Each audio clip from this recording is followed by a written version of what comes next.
Los anticonceptivos hormonales combinados son unos fármacos compuestos por un estrógeno y un gestágeno, y su principal mecanismo de acción es la inhibición de la ovulación. En este vídeo os lo desarrollamos.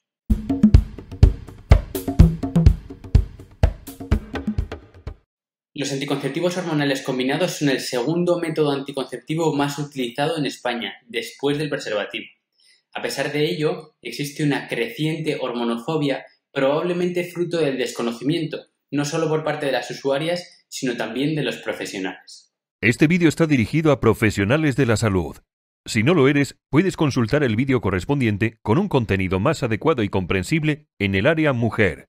Os dejamos un enlace en la descripción. A pesar de una eficacia teórica muy alta, que ronda el 99%, la efectividad real de los anticonceptivos hormonales combinados se sitúa entre el 2 y el 8%. Esto se mide mediante el índice de Pearl, que ya os lo explicamos en el tema de introducción a los anticonceptivos, que mide el número de embarazos por cada 100 usuarias durante un año. Y en este caso, como hemos dicho, se sitúa entre el 2 y el 8%. Para salvar esta brecha entre la eficacia y la efectividad, han surgido nuevas pautas y nuevas vías de administración tratando de facilitar el uso y mejorar la adherencia al tratamiento. En cuanto al mecanismo de acción de los anticonceptivos hormonales combinados, recordad que están compuestos por un estrógeno y por un gestágeno. En cuanto al estrógeno, el más habitualmente utilizado es el etinil-estradiol, que es un estrógeno sintético de alta potencia. Normalmente utilizaremos dosis entre 15 y 50 microgramos, aunque en la práctica lo más habitual es que nunca sobrepasemos los 35 microgramos. Existen algunos preparados que utilizan estrógeno natural en forma de estradiol o de valerato de estradiol, que en realidad el valerato de estradiol se convierte de forma muy rápida a estradiol, que es el estrógeno endógeno del organismo, y que parece que pueden tener menos efectos sobre el hígado y que por lo tanto no van a alterar la hemostasia tanto como el etinil-estradiol, no van a alterar los lípidos, los estrógenos suprarrenales o la síntesis de proteínas hepáticas. Sin embargo, este menor efecto del estrógeno natural no ha demostrado que tenga realmente una relevancia clínica. También puede ocurrir, y esto es bueno saberlo, que existan algunas diferencias entre el etinil-estradiol y el estrógeno natural en cuanto al perfil de efectos adversos, y en algunas pacientes que no toleran bien el etinil-estradiol puede que toleren bien el valerato de estradiol y viceversa. Por lo tanto, está bien saberlo para poder intentar utilizar nuevas pautas en caso de que se produzcan efectos secundarios. El gestágeno es el compuesto sobre el cual recae la capacidad de inhibir la ovulación. Existen múltiples gestágenos, todos tienen en común que tienen una potente actividad antigonadotrófica, es decir, inhiben la LH y la FSH y por eso van a inhibir la ovulación, y se diferencian entre ellos por sus diferentes perfiles antimineralcorticoide, androgénico o antiandrogénico y glucocorticoide. Lo vamos a explicar de forma más detallada en un vídeo en el que explicamos únicamente los distintos tipos de gestágenos. En cuanto a la eficacia teórica, apenas existe diferencia entre las distintas vías de administración. Lo que sí que es muy importante que les expliquemos a las pacientes es que de un correcto cumplimiento del método anticonceptivo dependerá mucho la efectividad y por lo tanto encontrar el método anticonceptivo o la vía de administración que mejor le vaya a la paciente será de vital importancia. En cuanto a la vía oral, es la vía más utilizada en España y tenemos un amplio abanico, un amplio espectro de formulaciones. Las vamos a clasificar en función de varias de sus características. La dosis podría ser o fija o variable, es decir, que cada píldora tenga la misma composición que las demás o que sean distintas en función de cada momento del ciclo. Los preparados que son variables, los que llamamos multifásicos, lo que buscan es remedar en la medida de lo posible un ciclo natural, el ciclo natural de la mujer.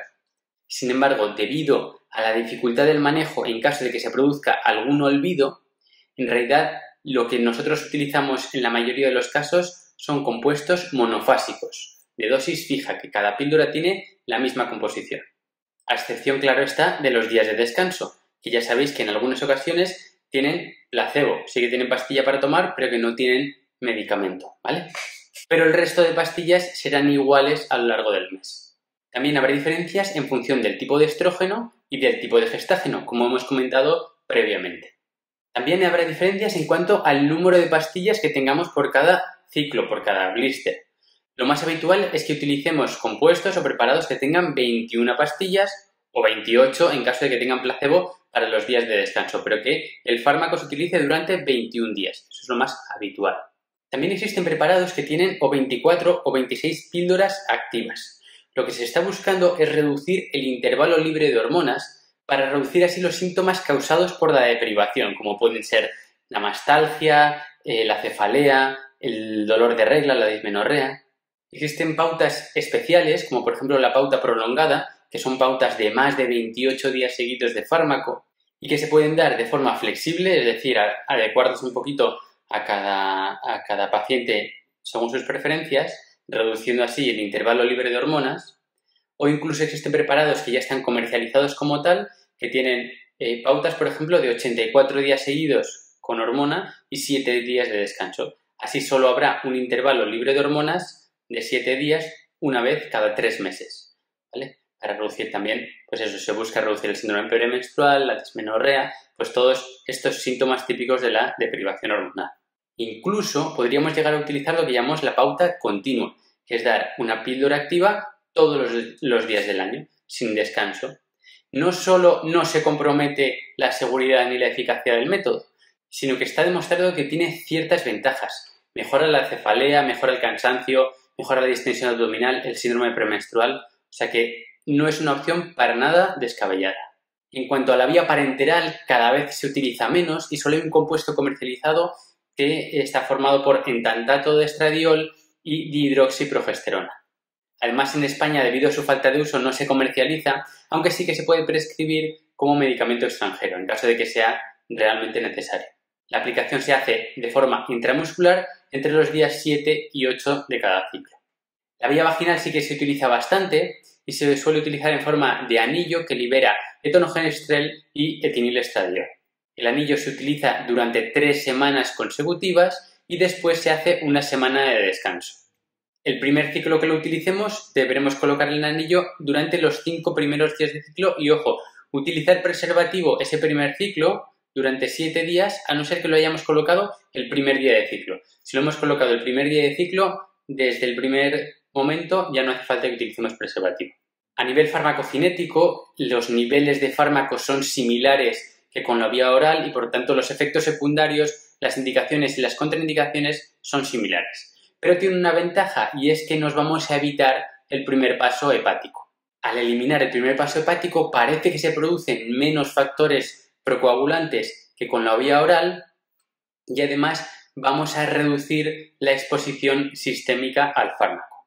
Esta vía puede ser una vía más aceptada por las pacientes a las que se les da miedo olvidarse alguna pastilla porque puede hacer que sea más fácil que no se produzcan olvidos y además tiene la ventaja de que en caso de que se produzcan diarreas o vómitos no se ve comprometida la absorción del fármaco. Recordad que ni los antimiocóticos ni los espermicidas afectan a la absorción ni del estrógeno ni del gestágeno.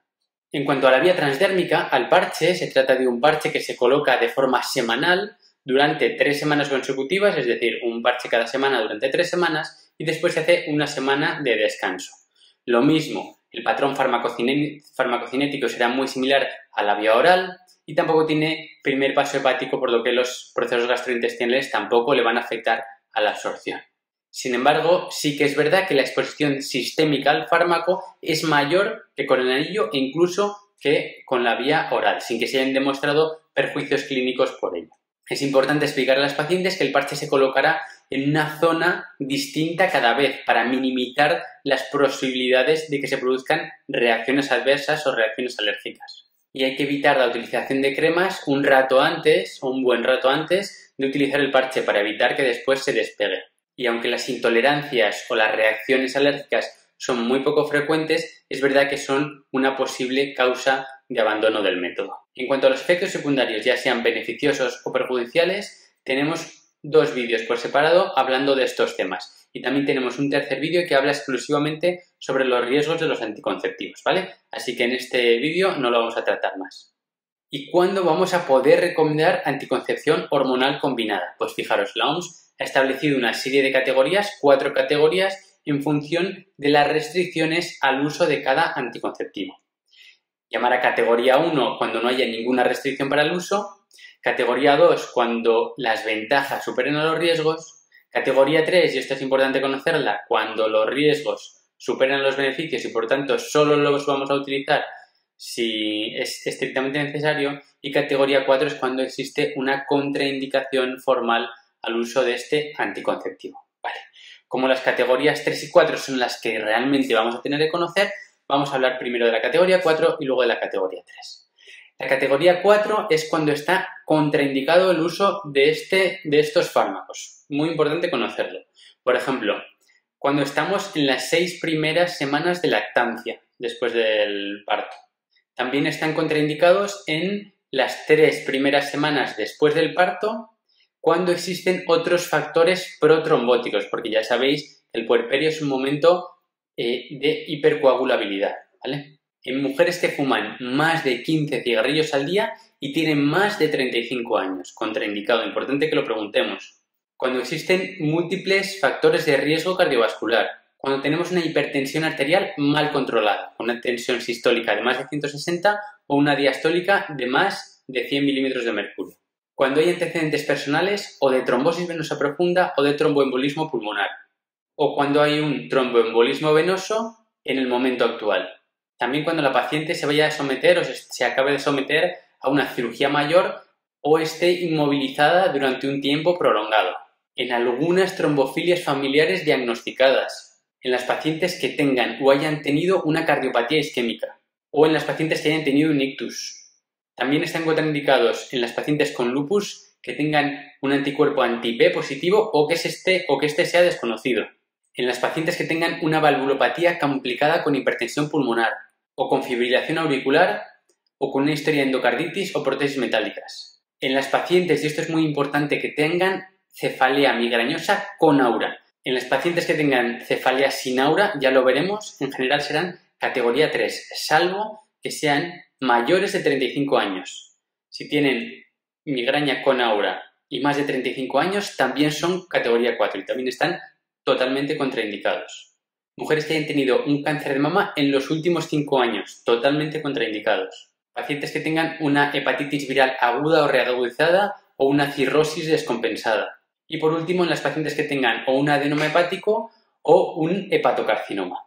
Estas son las circunstancias que se denominan categoría 4, en las que están totalmente contraindicados los anticonceptivos hormonales combinados. Los que son de solo gestágenos tienen categorías totalmente distintas, ¿vale? Y en cuanto a la categoría 3, que recordad que no está contraindicado, pero solo podría considerarse su uso en caso de no tener alternativas razonables. Y son en mujeres posparto que estén dando lactancia entre las 6 semanas posparto y los 6 meses posparto, porque parece que puede reducir un poco la cantidad de leche, aunque no está completamente demostrado. En las mujeres posparto no lactantes en las primeras 3 semanas, si no hay otros factores de riesgo de trombosis. Si hay otros factores de riesgo, recordad que son categoría 4.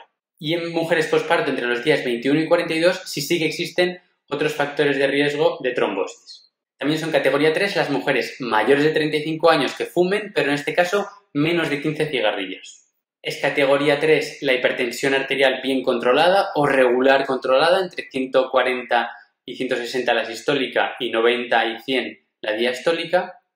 Recordad, categoría 3 las pacientes que tengan migraña sin aura en menores de 35 años, porque aunque no tengan aura, si tienen más de 35 años ya es categoría 4. A no ser que sean pacientes que llamamos iniciadoras, que es la primera vez que utilizan anticonceptivo.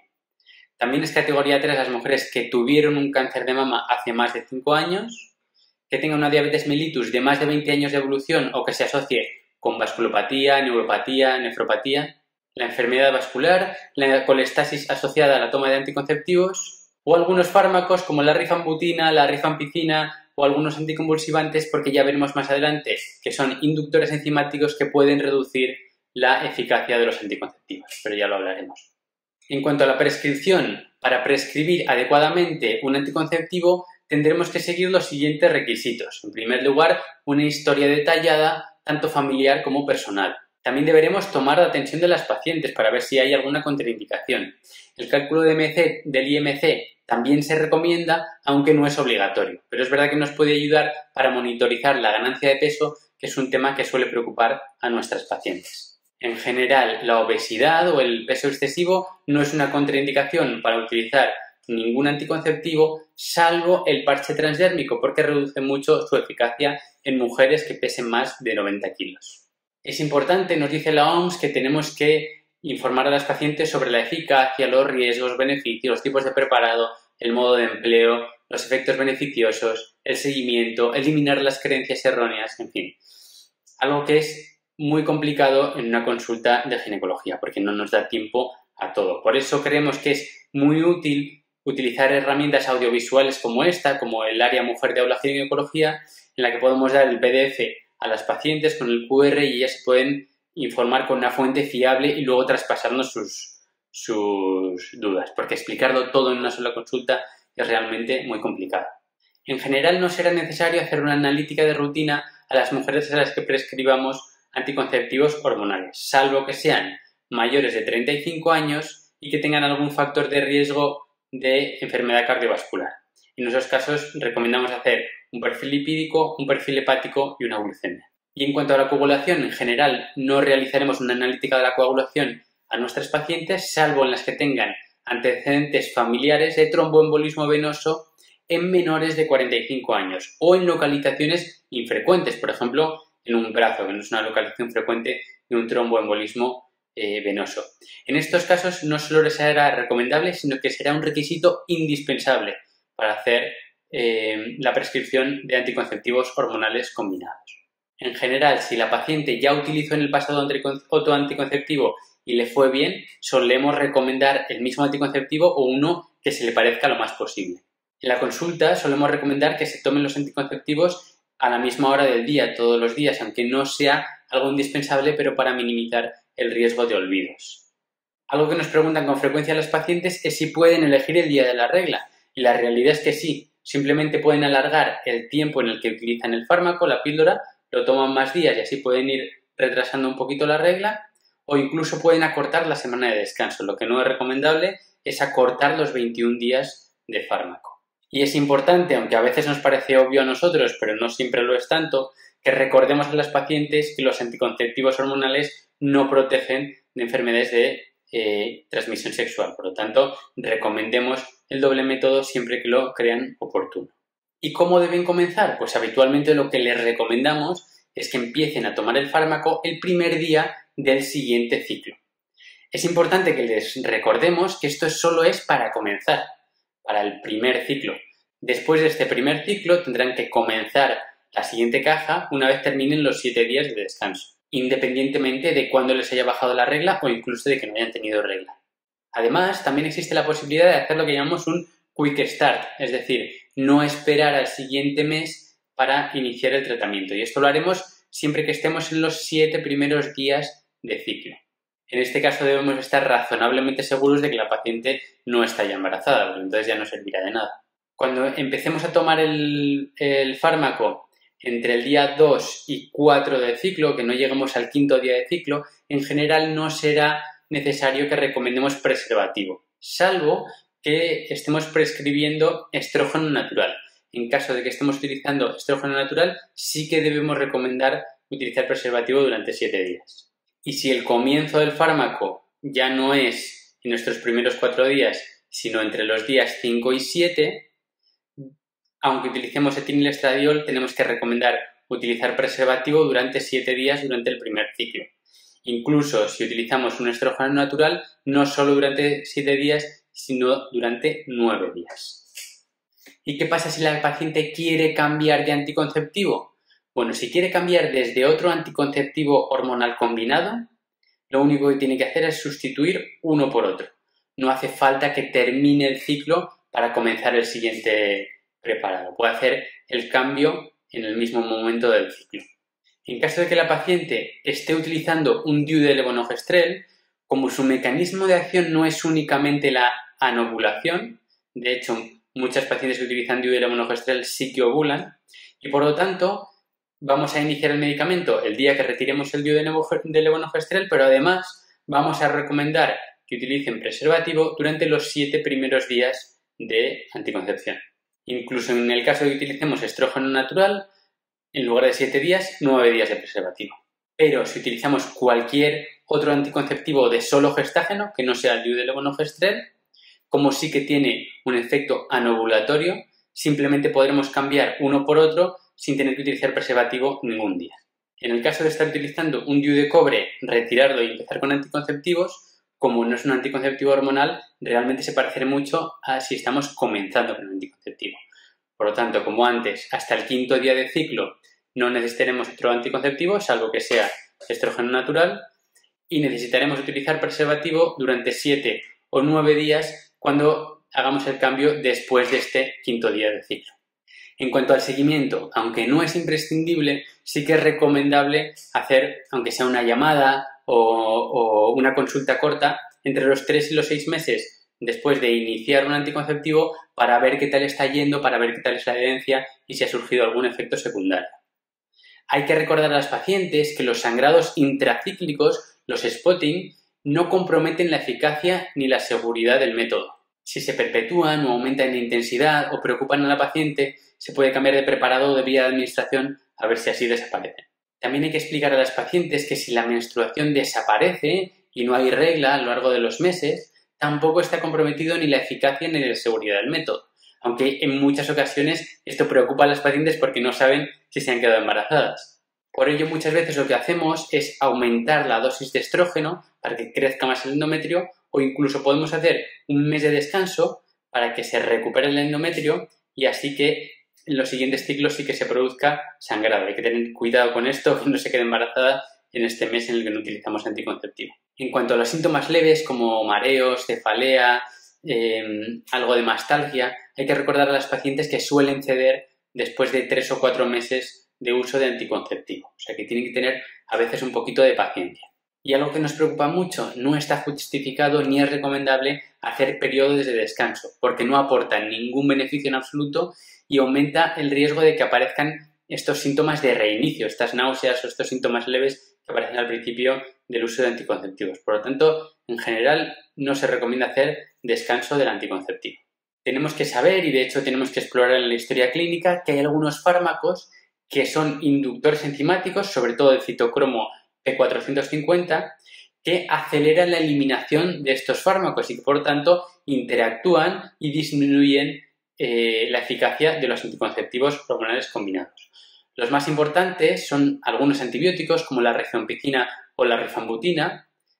Hay que explicar que esto es una creencia muy extendida, incluso entre profesionales, que la inmensa mayoría de los antibióticos no interactúan de ninguna manera con estos fármacos. También algunos anticonvulsivantes, de hecho bastantes anticonvulsivantes, como la fenitoína, la carbamazepina, los barbitúricos, el topiramato, la carbamazepina y la motrigina, y algunos fármacos sedantes como la clorpromacina. Y en cuanto a los olvidos, y esto es algo que es importante explicar bien a las pacientes, de hecho vamos a hacer un vídeo cortito explicando simplemente qué hacer en caso de olvidos, ¿vale? En cuanto a los olvidos, si se nos olvida una sola pastilla durante menos de 24 horas, es decir, solo una, en ese caso la paciente se tiene que tomar esa pastilla olvidada y ya está. No hace falta ni utilizar preservativo ni hacer ninguna medida especial. Cuando hay que hacer algo más es cuando se olvida durante más de 24 horas, o sea que se olvida más de una pastilla, ¿vale? Si se olvida durante más de 24 horas, lo que se recomienda es, ya se le habrán olvidado al menos 2 pastillas, pueden ser 3, 4, 5, lo que se recomienda es tomarse la última olvidada lo antes posible y además se recomienda utilizar medidas habituales en función del día del ciclo en el que estemos, ¿vale? Entre los días 1 y 7 son los días más peligrosos. Se recomienda, si ha habido relaciones, utilizar directamente anticoncepción de urgencia, ¿vale? Si estamos entre los días 8 y 14 del ciclo, no se recomienda utilizar anticoncepción de urgencia, pero se recomienda utilizar preservativo durante 7 días. Y si se le ha olvidado entre los días 15 y 21, lo que vamos a hacer es hacer como que vamos a empezar un nuevo ciclo, como que esos días que se le han olvidado ha sido el descanso y entonces vamos a empezar una nueva caja para empezar un nuevo ciclo, ¿vale? En las pautas prolongadas es un poquito distinto y habrá que seguir las recomendaciones específicas del fabricante. En caso de vómitos o diarrea que pueden comprometer la eficacia del método, se recomienda que si ocurren entre 2 y 4 horas de la toma de la pastilla, utilicemos un método adicional como preservativo durante al menos 7 días. En caso del parche, en caso de que se nos olvide el primer parche, cambiaremos el día de referencia del ciclo y como si hubiésemos empezado el ciclo un día más tarde, ¿vale? Si se nos olvida un parche entre medias, solo debemos cambiar el día de referencia en caso de que hayan pasado más de 48 horas del olvido del parche. Y en cuanto a la necesidad de utilizar otro anticonceptivo, haremos lo mismo que con la pastilla. Si se nos ha olvidado el parche durante menos de 24 horas, no pasa nada. Si se nos ha olvidado durante más de 24 horas, utilizaremos preservativo durante 7 días y en caso de que nos encontremos en los 7 primeros días de ciclo, tendremos que utilizar o valorar la posibilidad de necesitar anticoncepción de urgencia. Si el parche se cae o se despega, pues más o menos lo mismo. Menos de 24 horas no hay que tomar ninguna medida y más de 24 horas, pues las mismas medidas que hemos explicado, ¿vale? En cuanto al anillo vaginal, el anillo vaginal tiene una eficacia como extendida a 7 días. Es decir, si se nos olvida retirarlo hasta 7 días, no pasa nada, no hay que tener ninguna medida extra, ¿vale? Si son más de 7 días, ya deja de ser eficaz, ¿vale? Si el anillo se cae o se sale o hay que sacarlo por alguna cosa, lo que recomendamos es lavarlo con agua templada, no caliente, porque eso acelera la salida del fármaco del anillo y volver a colocarlo. Cuando esto ocurre durante las primeras 3 horas, no hay que hacer nada especial, pero si tardamos más de 3 horas en colocar el anillo, esto sí que puede comprometer la eficacia del método y lo que recomendamos es utilizar preservativo durante 7 días. Esto ha sido todo. Sé que ha sido un vídeo largo, espero que os haya servido para entender bien la anticoncepción hormonal combinada. Es un tema complicado, pero es un tema que es importante que conozcamos y que entendamos bien. Muchas gracias y nos vemos en próximos vídeos. No olvides visitar nuestra página web, aulaginecología.com. Recuerda que todo el contenido es absolutamente gratuito. Vídeos, PDFs para seguir las clases, podcast, preguntas test. Además, con la suscripción, que también es gratuita, te enviaremos quincenalmente todas las novedades que hayamos publicado. Nos vemos pronto en aulaginecología.com.